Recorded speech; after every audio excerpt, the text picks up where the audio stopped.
Chapter 7. All right, Officer Bennett said into his telephone. Thanks. Merry Christmas. He looked across his desk. 13 grim faces stared back at him. No sign of your son, he said to Mr. and Mrs. McCallister. Mrs. McCallister slumped back into her chair. Her husband put his arm around her. Do you have a recent photo of the boy? Officer Bennett asked. I have one in my wallet, Mr. McCallister answered. He turned to look for his travel bag, but it wasn't there. His brow began to crease with concern. I don't have my bag, he said.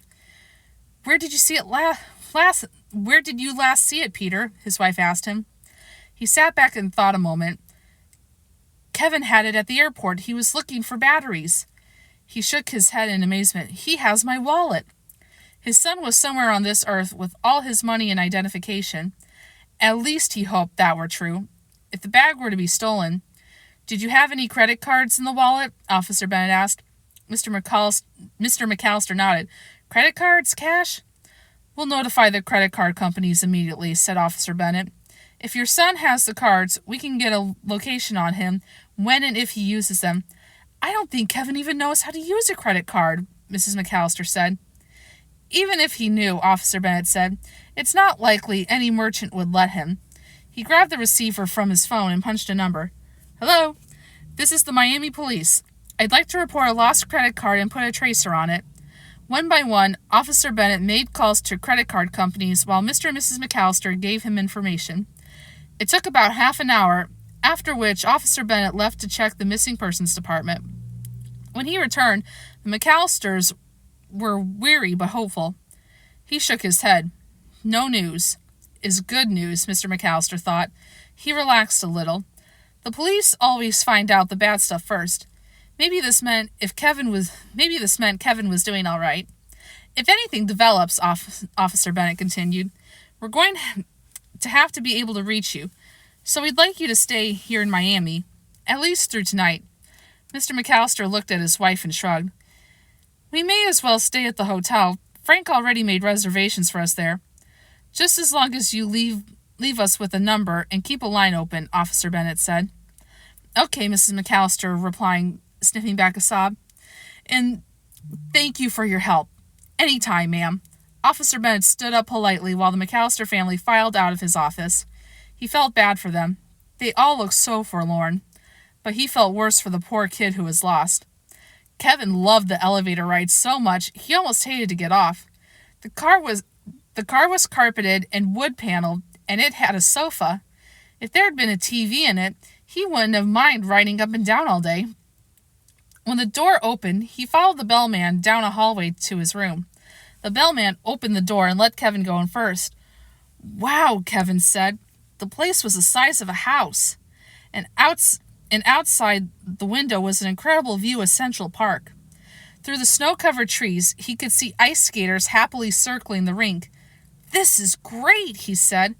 He ran into the bedroom. There was a 35-inch TV screen, a cabinet full of videos, a minibar with all kinds of snacks, a small refrigerator, and a king-size bed. He smiled. A huge bed! All for me! Kevin yanked open the refrigerator, which was stocked with soda and juice. How convenient! Next stop was the bathroom. Kevin gasped when he opened the door. Marble walls, a 4-person whirlpool tub, a separate shower, and a bath, and another TV. Luxurious, Kevin blurted out, and spacious. In the living room, the bellman sneaked a look at the tag on Kevin's bag. Peter J. McCallister. He wondered if the bag was stolen. You couldn't trust anyone nowadays, he thought, even with the wholesome-looking kid. Especially a wholesome-looking kid on his own in New York City. Quickly, he unzipped the bag and looked inside. A wallet, an envelope. There were footsteps approaching from the bedroom. The kid was coming back. He zipped up the bag and stood at attention. Is the temperature all right for you, sir? He asked he said as Kevin walked in. It's okay, Kevin said. Do you know how the TV works? I'm 10 years old. TV is my life. Of course, the bellman smiled politely. Smart aleck kid, he thought. I wonder if he knows enough to tip me. Do you know that the hotel rents movies?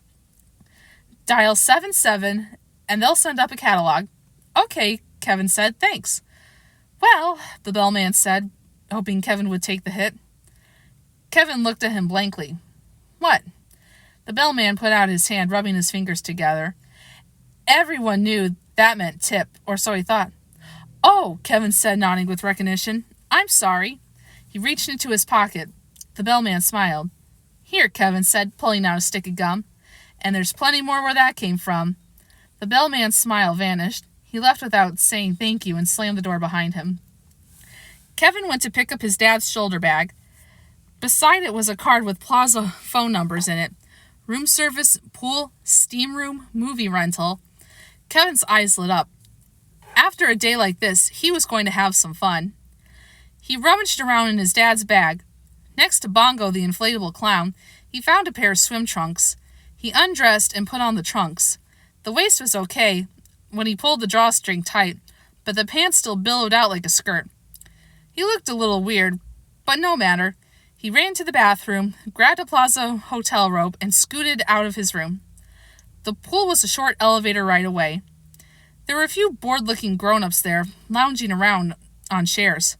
How's the water? Kevin asked a woman in a bathing suit. Nice, she replied. Good enough, Kevin said, taking off his robe and walking to the edge of the pool. Would it bother anyone if I practiced my cannonballs? No one answered. Thanks, Kevin said. He jumped, tucked in his legs, and hit the water with a loud splash. Only one person seemed to take any notice of Kevin. Hidden in the shadow of the locker room, the concierge gave him a long, suspicious glance. After a half hour of swimming, Kevin decided to try the steam room. He spotted a seat through the thick, hot clouds of steam. Sitting down, he could hear two men talking to each other. Did you see the marketing director at Skilling and Ross? Whoa, is she hot looking? I know who you're talking about, the other guy said. Excuse me, Kevin said. If you guys are going to talk dirty or anything, I'll have to leave. I promised my grandmother I'd never listen to that kind of talk. Through the swirling steam, Kevin could see their bewildered looks as he walked out. Kevin felt refreshed when he went back to his room. He sat by the window and watched the sky change color in the setting sun. Time for dinner, he thought with a yawn. Kevin jumped onto the bed and picked up the phone. Hello? Room service, please. Yes, this is Peter McCallister. I'd like to order a deluxe ice cream sundae. It'll take 20 minutes? Okay, thanks. 20 minutes would be enough time for a soak in the hot tub. With a friend, of course. Kevin pulled out Bongo the Clown from his dad's bag, brought it to the bathroom and inflated it. The tub was great. The clown was actually fun to play with. And the best was yet to come. Wrapped in his dad's robe, Kevin walked back to the bedroom just as the bell rang. Room service, came a voice from the hallway. Kevin pulled open the door. Just in time. Follow me. He ran into the bedroom. The room service waiter followed behind him, pushing a cart of containers of ice cream, hot fudge, and butterscotch sauce and whipped cream. Sounds good. As the waiter made the sundae, Kevin picked a video out of the cabinet. Angels with even filthier souls. He popped it and plopped on the bed. Soon the waiter left, and Kevin was alone with an enormous sundae covered with both sauces. The actors in the movie were terrible. The movie was corny, but it was nothing but violence. Kevin loved it. He was halfway through eating his sundae when the exciting part began. Carlotta, the gangster's mole, walked into a dark apartment. Outside the window, the lights of the big city twinkled, and in the corner was a Christmas tree. Suddenly she gasped. A dark figure was lurking by the hall. "Hold it right there," came his rough voice. Carlotta's face showed that she recognized the voice. It was her boyfriend, the toughest mob kingpin in the city. "It's me, Johnny," Carlotta said, trembling. Johnny turned on a light. His shadow now became a real person. A sinister, slick-haired guy wearing a satin smoking jacket. With an evil smile, he said, "I knew it was you. I could smell you getting off the elevator." "It's gardenias, Johnny," Carlotta said. "Your favorite. You was here last night, too, wasn't you?" "I was Siggy at the Blue Monkey last night." Kevin shook his head in disgust. "Yeah, right. Don't listen to her, Johnny." Johnny snapped. "You were here, smooching with my brother." That's a dirty, rotten lie, Johnny, Carlotta insisted. My real estate agent belongs to you. Don't give me that. You've been smooching with every guy in town. Snuffy, Al, Leo, little Mo with the gimpy leg, Cheeks, Bony Bob, Cliff. I could go on forever, baby. You've got me all wrong. Carlotta's eyes were wide with hysterical fear. All right, Johnny said, his voice softening. I believe you. Leaning over, Johnny pulled something from under the Christmas tree. Kevin's breath got caught in his throat. Johnny was holding a machine gun. But my Tommy gun don't, Johnny said. Johnny, I'm all wool in a yard wide, Carlotta pleaded. You're the only duck in my pond. Get down on your knees and tell me you love me. Carlotta dropped to one knee. Baby, I'm over the moon for you. You gotta do better than that. If my love was an ocean, it would take 2 airplanes to get across it. Johnny slowly raised his machine gun. Maybe I'm off my hinges, but I believe you. That's why I'm gonna let you go. Kevin was getting nervous. He didn't believe Johnny for a minute. She's rat bait, he said. You got to the count of 3 to get your lousy, lying, low-down, full-flushing carcass out that door.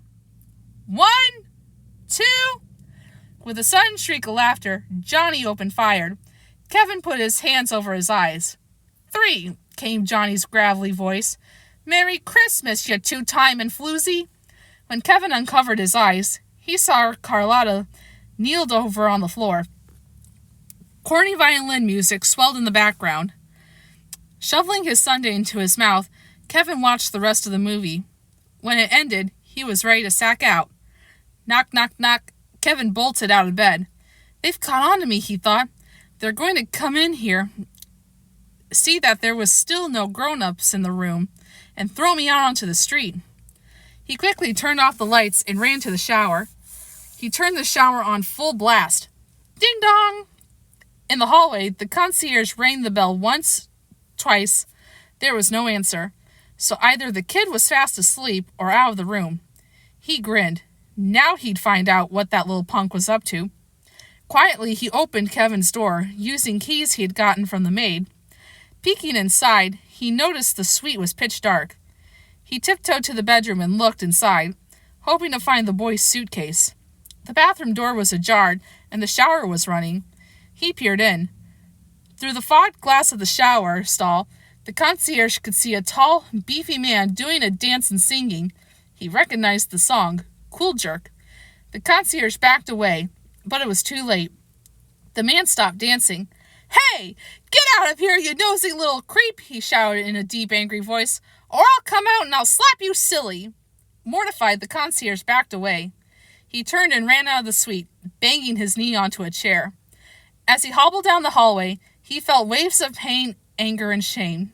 He could have sworn no adult had checked into that room. There was something very strange going on here, and he wasn't going to stop until he found out what. Kevin's pretty smart, isn't he? Join me for the next chapter.